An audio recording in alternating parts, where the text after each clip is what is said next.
साथियों नमस्कार, मैं शालिनी वर्मा आप सभी का स्वागत करती हूँ। आज का दिन बैसाख पूर्णिमा यानी कि बुद्ध पूर्णिमा के रूप में भी हम इसको जानते हैं। तो बुद्ध पूर्णिमा के दिन की सबको शुभकामनाएं देती हूँ, सबको बहुत बहुत बधाइयाँ। बुद्ध पूर्णिमा भगवान बुद्ध के जन्म का दिन भी है, तो आज के दिन को हम बुद्ध जयंती या बुद्ध पूर्णिमा के रूप में जाना करते हैं। तो सबको मैं बहुत बधाइयाँ देती हूँ। भगवान बुद्ध एक प्रतीक है प्रेम का, त्याग का, तपस्या का। राजकुमार होते हुए भी सब कुछ छोड़ दिया और अध्यात्म में त्याग करके तपस्या में लग गए। तो वो प्रतीक है इन सब चीजों का। भगवान बुद्ध का जीवन मिसाल है हम लोगों के लिए, अध्यात्म की एक राह है। भगवान बुद्ध ने आज से हजारों साल पहले अपने फॉलोअर्स को, अपने अनुयायियों को कुछ उपदेश दिए।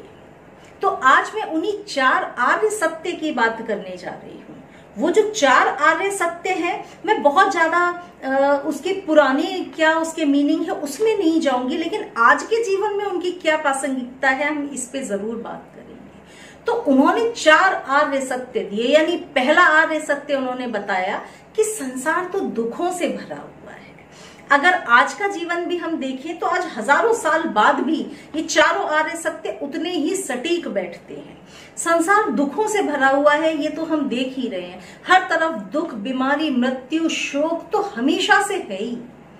इसी बीच में सभी लोग जीवन जी रहे हैं, यानी जीवन का एक हिस्सा है कि दुख भी है संसार में। लेकिन अगर इन दुखों से मुक्ति पानी है तो उन्होंने और भी आगे आर्य सत्य बताए कि इन दुखों से भी मुक्ति पाई जा सकती है अगर हम सत्कर्म करें, एक अच्छे मार्ग पे चलें, जरूर हम इन दुखों से भी मुक्ति पा सकेंगे।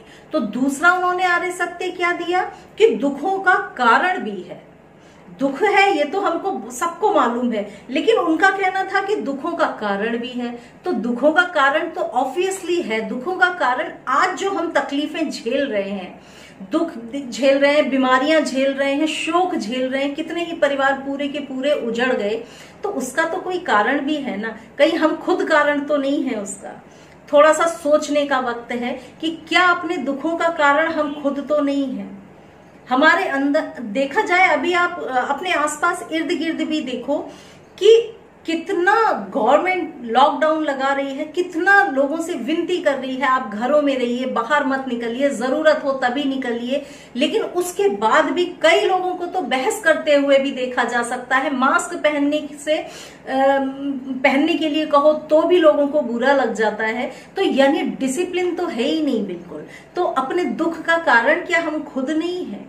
तो एनालाइज करने की जरूरत है।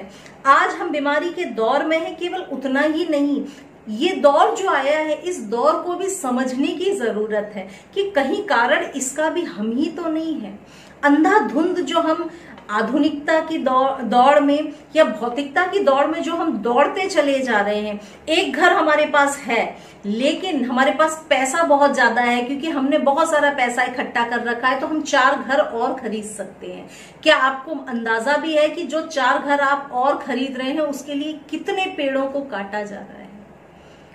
कितने पेड़ों को काटकर बड़ी बड़ी बिल्डिंग्स बनाई जा रही हैं, कॉलोनीज बनाई जा रही हैं, जबकि वो हमारी जरूरत से ज्यादा है। जितनी हमारी जरूरत है अगर हम सिर्फ उतने तक ही सीमित रहें और बहुत ज्यादा आगे ना सोचें तो शायद बहुत सारी चीजों को हम नष्ट होने से, नुकसान होने से बचा सकते हैं। तो जो दुख आज हमको मिल रहे हैं उसका कारण भी शायद हम खुद ही हैं। बहुत सारे कारण ऐसे हैं, बहुत सारी मिस्टेक्स हमारी ही ऐसी हैं जो आज हम इस दुख को भी झेल।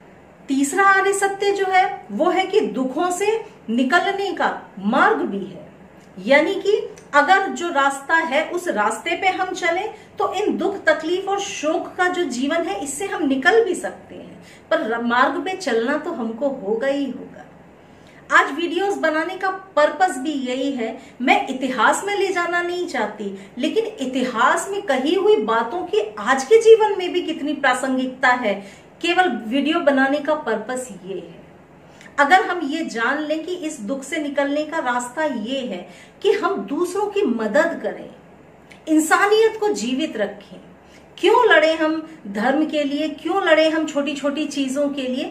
इंसानियत के लिए सोचना शुरू करिए।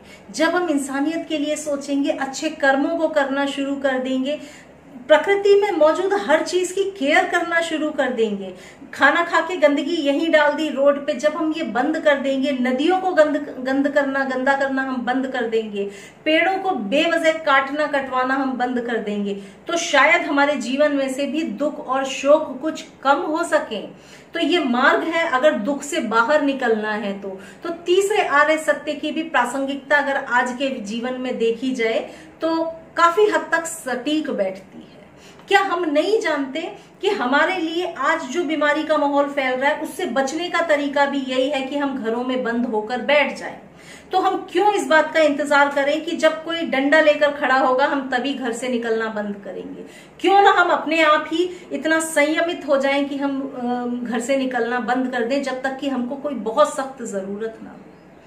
क्यों हमको कोई रोकेगा हम तभी रुकेंगे? हमको भी तो अपने जीवन को अच्छा बनाना है, इन दुखों से हमको पार पाना है, तो दुखों से निकलने का मार्ग भी है। चौथा आर्य सत्य, भगवान बुद्ध ने 8 अष्टांगिक मार्ग दिए। बहुत डिटेल में तो मैं उन मार्ग में नहीं जाऊंगी, लेकिन थोड़ा सा आपको जरूर बताऊंगी। सच बोलिए, अपने काम को सही रखिए, किसी के साथ गलत मत करिए, यही अष्टांगिक मार्ग है। जीवन को संयमित जीने का ही मार्ग अष्टांगिक मार्ग है। आप सही रास्ता चुनिए, सही बोलिए, किसी के साथ गलत मत करिए। जब आप इन अष्टांगिक मार्ग को अपना लेंगे तो अपने आप आपका जीवन, सभी का जीवन सुदृढ़ होने लगेगा। ना हम किसी से गलत बोलेंगे, ना हम गलत सुनेंगे, सत्कर्मों के मार्ग पे चलेंगे, तो अपने आप सब कुछ ठीक होने लगेगा। तो साथियों, ये है 4 आर्य सत्य जो गौतम बुद्ध ने आज से हजारों साल पहले दिए, पर आज भी उतना ही प्रासंगिक है। अगर इनको अपनाएं, इनके बारे में चिंतन और मनन करें, तो हमको लगेगा कि वास्तव में अपने दुखों का कारण भी हम खुद ही हैं और हमारे पास निवारण भी है। अगर हम खुद निवारण करना चाहेंगे तो निवारण भी कर सकेंगे। तो गौतम बुद्ध का जीवन है ऐसा, जिन्होंने त्याग को, अध्यात्म को दर्शाते हैं, जिनका जीवन अध्यात्म से भरा हुआ है, त्याग से भरा हुआ है। हम गौतम बुद्ध की तस्वीर अपने घर में लगाते हैं। क्यों लगाते हैं? क्योंकि आध्यात्मिक उन्नति, आध्यात्मिक शांति का प्रतीक है। बहुत सारे लोग शायद नहीं जानते होंगे। काफी लोग मुझे बोलते हैं, मैडम गौतम बुद्ध की कौन सी स्टेच्यू हम घर में रखें? उनका जो जीवन है ना, इतनी विविधताओं से भरा हुआ है कि कैसे, कौन सा उनका मुद्रा, किस मुद्रा में हम रखें, हर मुद्रा का एक अलग ही महत्व होता है। तो भगवान बुद्ध का जीवन ऐसा अनेकताओं से भरा हुआ है, त्याग, प्रेम, तपस्या से भरा हुआ है। आज बुद्ध पूर्णिमा है, तो आज हम भगवान बुद्ध को प्रणाम करते हैं, नमन करते हैं। उम्मीद करती हूँ कि मेरा वीडियो बनाने का पर्पस तभी पूरा होता है जब मेरे साथी जिनके लिए मैं मैसेज कोई देना चाहती हूँ वो मैसेज को समझें। उम्मीद करती हूँ आप लोग पसंद करेंगे। अगले वीडियो में आपसे फिर मिलूंगी।